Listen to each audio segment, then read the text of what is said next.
guys, welcome back to another past paper go through, and we're attacking the nervous system questions. Now this question stems from the biology unit 2 2003 paper 1. The question states, figure 6 is a diagram of the gap between two neurons. Identify the structures labeled 1 to 4 in the figure. Looking at this beautiful figure, we're seeing synaptic transmission. What's happening? The action potential has arrived at the axon hillock. Now it's time for the electric signals to be transformed into chemical signals in the form of neurotransmitters to get across to the postsynaptic neuron. Let's identify the structures. So structure 1 is showing us some little circles.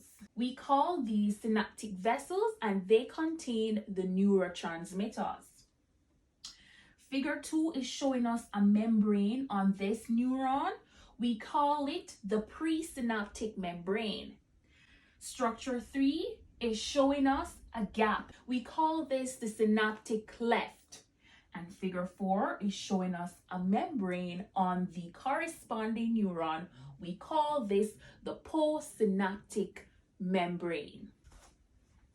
The second part of the question says, what is the role of calcium in location 2? Now here's a little hint.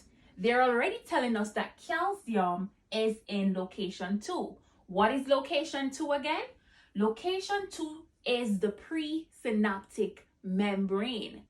Now, when the action potential arrives at the axon hillock, this is going to trigger calcium voltage gauge channels to open up and send the calcium into the presynaptic neuron. Now, with this, neurotransmitters are going to be released from the vessels into the synaptic cleft. Next question.